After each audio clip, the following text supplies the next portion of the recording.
Hi, everyone. This is Elaine Beck, and we are at CPAC now. And the name of our show is It's Not About Us, because it's not. We all know it, and we're so excited because today we have a return guest. We have Ralph Norman, and he's going to tell you a little bit about what is happening right now, and that's what's really important.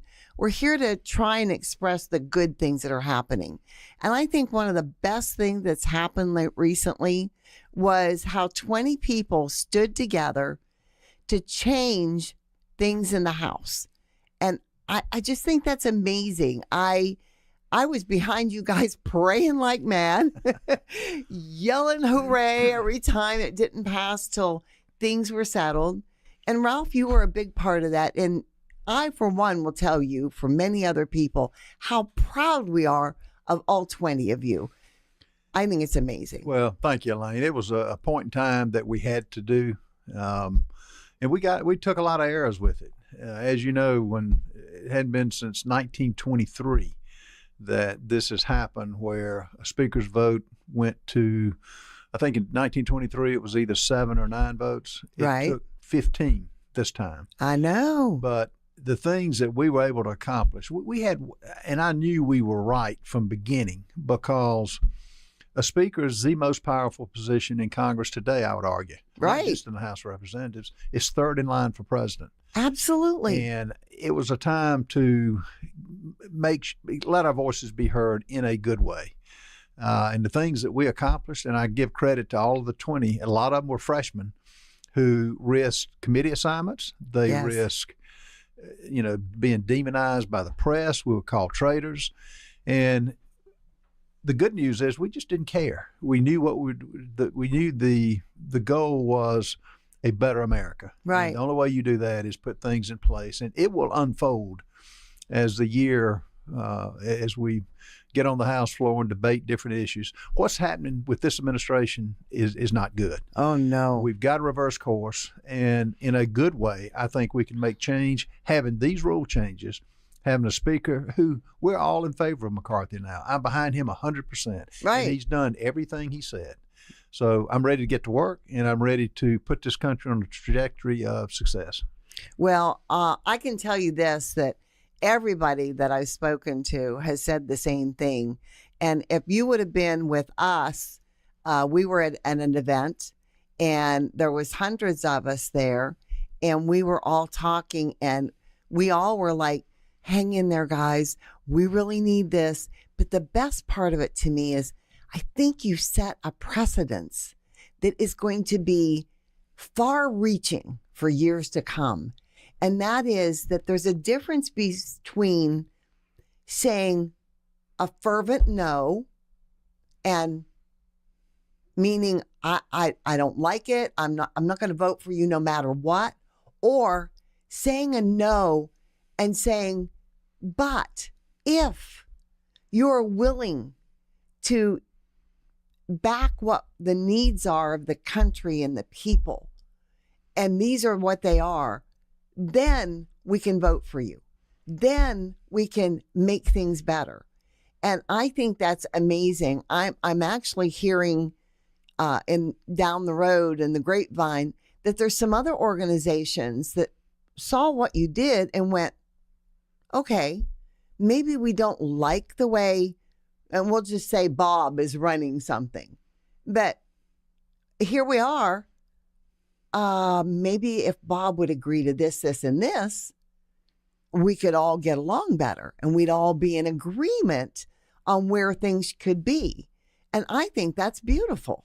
Not only is it beautiful, but the 20 to do what they did, it took courage. Oh, amen. It took courage. And if that does nothing more than to give the average American citizen courage to speak up at that school board meeting, to go to that city council meeting and say, no, we're not putting up with this, or you're going to have to explain this. That's the beauty of the intent that we had. I didn't know it was going to be this far-reaching. Right. I had no idea. But when you're in a battle, we don't know that we're going to win, but you're in the battle. And the battle today Amen. is to That's- save America. Yeah. And yeah. we've got one shot at saving America, and I think we can do it. But it's going to take all of us using our voice. The left has overtaken this country. Right. And we've got to get our voice back. Now, is it going to mean some bad publicity? Yes. Is it going to mean being called traitor, being called obstructionist? Yes. That's democracy. And if we're going to save it, now is the time. And if not now, when? And if not who, then why not us? So, Right. Well, we're treated that way already. If you believe in Jesus, people look down on you and call you names, but I'm really proud of it. So I say we all stand proud of what Yins did and what we can do when we stand together. And that's what God is asking us to do. He is asking us to stand up and defend this country when he gave us a country that was a Judeo-Christian country to love and take care of. And we've gone along with everybody way too long. And now it's time to stand together. And again, I'm so proud of you. Well, it's a labor of love for all of us. It was the great part about it. Of all of the 20, it was not about us. It was not about the press puts out, you got all these key committee assignments or you really were angling this. No, we had common sense rule changes like getting bills 72 hours before we vote on them. That's common sense. Like germaneness, like single subject. Right. Oh, yeah. It's not complicated. And No. so that's all we were asking for, like term limit bills being voted on, like open rules on the floor. So I'm excited. The American people, I think, will rise to the challenge. But you got to have leaders who are willing to put their head out there, put their minds to work, and go to work. Right. And, that's what God expects us to do. And Absolutely. I use the example. Every time I speak now, people are praying for us, me, you, and that's great. But and I use the seed as an example. I can pray all day long for vegetables to fall in my lap. It's not going to happen. No. You got to plant the seed. The miracle comes in the seed. That's right. And God does his work with the fruit it produces. We got to produce fruit. And it's time, as Jesus did, he turned the tables over in the temple. Right. We got to turn the tables over, and we've got 20 people and more that'll do that. Oh, yes. And I love it now because some of the ones that were leaning the other direction and not going along with you all are now sort of stepping back and going, wow, look what they accomplished. I have one really, really fun question for you because I think that I'm going to be interviewing a bunch of you.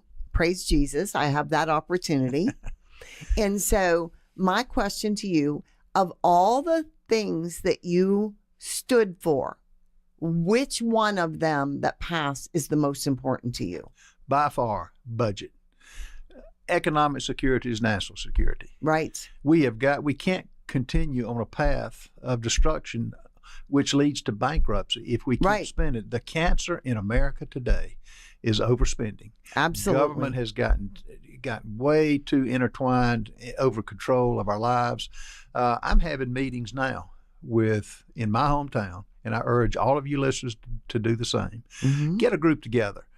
Go to that school board meeting like the Loudoun County moms did. Right. Go to that police department and say, how can we help you? Amen. And so it's all local, and that's where it starts. And that's it's like a small plant. It starts small, and then it gets bigger. But the budget being on a firm financial basis, and the other things that were very important.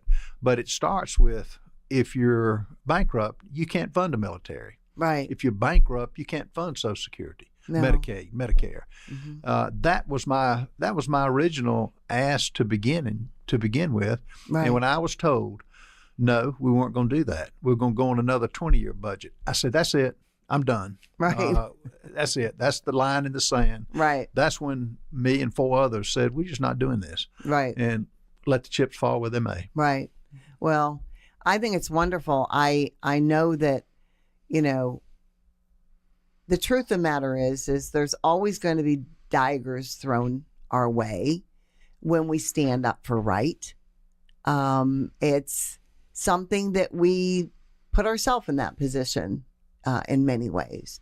But the courage that it took, I thank you for, and all of the group, and the way that you stood by with the right attitude. I never heard anybody, and I may have missed something, but I never heard any of the 20 get foul or nasty or mean, or you did it a righteous way. You stood for your beliefs.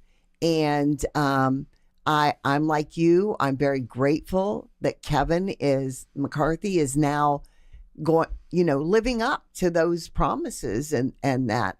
And we hope to continue to see that. And we know that if he doesn't, that you also passed one that said that it only takes one person to put it up before the committee to have them removed. Yeah. So a vote. So, I think that was very important because we all need to be held accountable. And that's such an important issue, especially nowadays, that young people are not being held accountable, and you can see it. That is one of the most important things that God tells us, So again, thank you very much. Thank you for coming today. Thank you for spending time with me and sharing your heart about this. I know it was just one subject, but it's a very important subject. Important subject. And let's look what's at stake. We have got a country like no other. That's right. And we've got to protect it. And whatever that is, we've got to get activated. And all of us have a talent. For many, it's not running for office. For many, it's not designing jewelry or doing a podcast. But everybody has got a talent. That's right. Use that to save the country. Yes, absolutely. And there isn't one of you out there that doesn't have the opportunity to do something every day to help someone else and to come together in love. And that's the way that we're going to do this. Everybody standing up against what's wrong. Stand against the evil, because that's what God asks of us. Well, you hit it on the head. If there's one word I could describe what has taken place in America, is evil. Amen. You can go down the list, from right. the invasion at the border to the overspending to the wokeness to the gender, changing the number of genders. But good will overcome evil. Well, every time. We know the end of the story, too. Yeah. So, again, little did I know when we did our first interview that we would be coming back for such a time as this. But thank you. And thank you for being one of the gentlemen that wasn't new. You're not one of the newbies on the block. Right. But you were willing to stand up with them and ask them to be part of this, because you've been in there in this battle long enough to know what needed done. So thank you, and God bless you. God bless you. Thank you for your voice. Okay, we'll talk again soon, I'm sure. Thank you, Elaine. Thanks, everyone. We will be back with CPAC Now again next week, and looking forward to it with another wonderful voice. God bless you all.